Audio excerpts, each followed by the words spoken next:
అక్కడ ఒక చిన్న ఊరేగింపులో పాల్గొని ఒక చిన్న బయట ఇచ్చి వచ్చేసాడు ఓకే. అల్లు అర్జున్. అల్లు అర్జున్.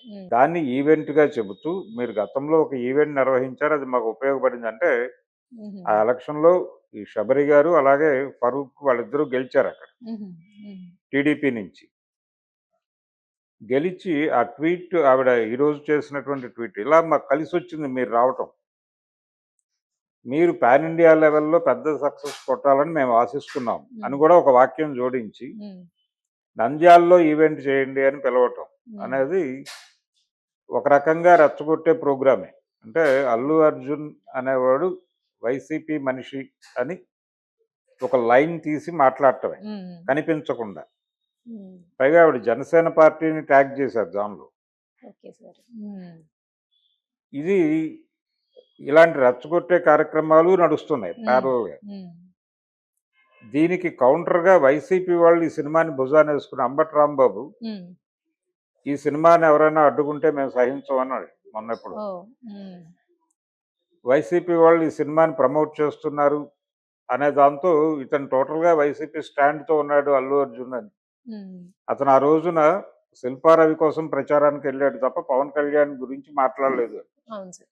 నిజానికి పవన్ కళ్యాణ్ గెలుపు కోరుకుంటూ అతను ఒక ట్వీట్ చేశాడు. అరవింద్ గారు ఎళ్ళాడు పిఠాపురం. హ్మ్.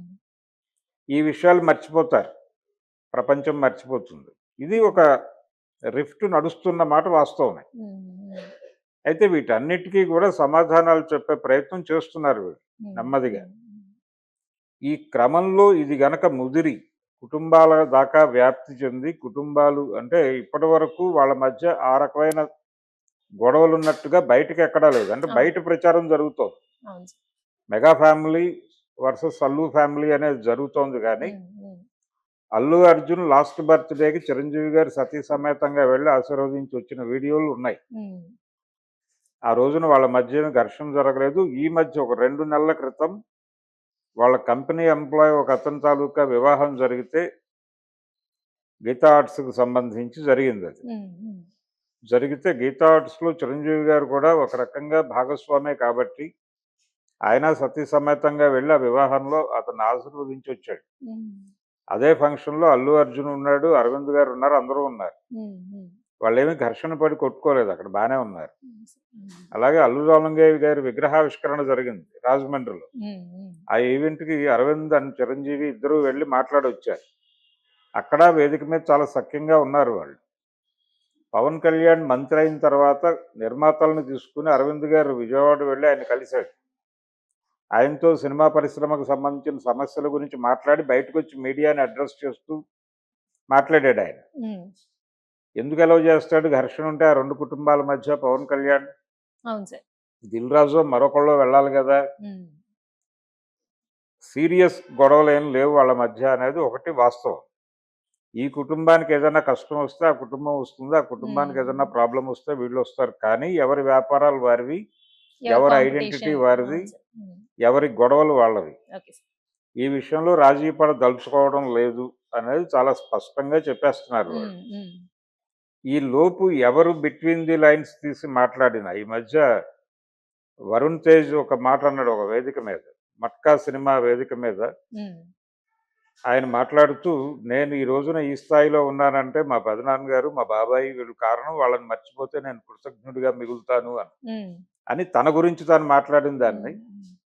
ఈయన ఈ మాట అనటం వెనకాల అల్లు అర్జున్‌ని టార్గెట్ చేయటం అనేది ఉంది. హ్మ్. అల్లు అర్జున్ కృతజ్ఞుడిగా మిగిలాడు కాబట్టి ఈ మాట ఈ మాట అనాల్సొచ్చింది అన్నారు. ఇతను హ్మ్. అని. హ్మ్. హ్మ్. అని ఒక వ్యాఖ్యానం బయట నడిచింది గానీ, అతను అనలేదు ఆ మాట. అవును సార్. హ్మ్. హ్మ్. ఇలా వ్యాఖ్యానాల మీద గొడవ జరుగుతోంది. హ్మ్. ప్రతి విషయంలోనూ వ్యాఖ్యానాల గొడవే తప్ప, అవును. వాస్తవంగా గొడవ ఉందా లేదా అనేది గొడవ ఉండుండొచ్చు. స్పర్ధ ఉంది. లేదని నేను అంటంలేదు. హ్మ్. హ్మ్. వృత్తిపరమైనటువంటి స్పర్ధ ఖచ్చితంగా ఉంది. అవును వాళ్ళు సార్. ఎవరి రికార్డులు వాళ్ళు బద్దలు కొట్టాలి హ్మ్. హ్మ్. అనుకుంటున్నారు. వాళ్ళు ఆస్కార్ కొడితే ఈయన నేషనల్ అవార్డ్ కొట్టాడు. హ్మ్. వాళ్ళు 1100 క్లబ్‌లో చేరితే ట్రిపుల్ ఆర్ ద్వారా దాన్ని బ్రేక్ చేయాలనే ప్రయత్నంలో ఉన్నాడు హ్మ్. ఇతను. హ్మ్. బాహుబలిని దాటి 2000 క్లబ్‌లోకి వెళ్ళాలనే ప్రయత్నంలో ఉన్నాడు. హ్మ్.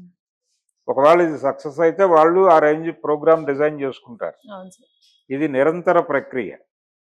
దీనిలో ఎవరు వేలు పెట్టినా వాళ్ళు ఇబ్బంది పడటమే. హ్మ్.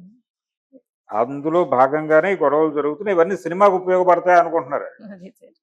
సినిమాని హైప్ చేయటానికి ఈ గొడవలన్నీ ఉపయోగపడతాయనే వాళ్ళు ఎవరు మాట్లాడట్లేదు. అరవింద్ గారు వ్యూహాత్మక మౌనం వహించాడు. కారణం అదే. ఇది ఒక అడ్వర్టైజ్మెంట్ గా వాళ్ళు ప్రమోషనల్ యాక్టివిటీగానే భావిస్తున్నాడు ఆయన. అవును. జరగనివ్వండి గొడవ మరక మంచిదే అన్నట్టుగా, జరగనివ్వండి మంచిదే, ఏదో చర్చ జరుగుతుంది కదా, ఒక డిస్కసివ్ పాయింట్ గా సినిమా ఉంది, అల్లు అర్జున్ ఉన్నాడు, నడవనివ్వండి ఈ గొడవ. Right sir. గొడవ ముదిరి ఇది ఘర్షణాత్మక వైఖరికి లేదు శత్రుపూరిత వైరుధ్యంగా మారితే దాన్ని సాల్వ్ చేయటం కోసం తను మార్జిన్ తీసుకుని పక్కన ఉన్నాడు, ఏం మాట్లాడకుండా.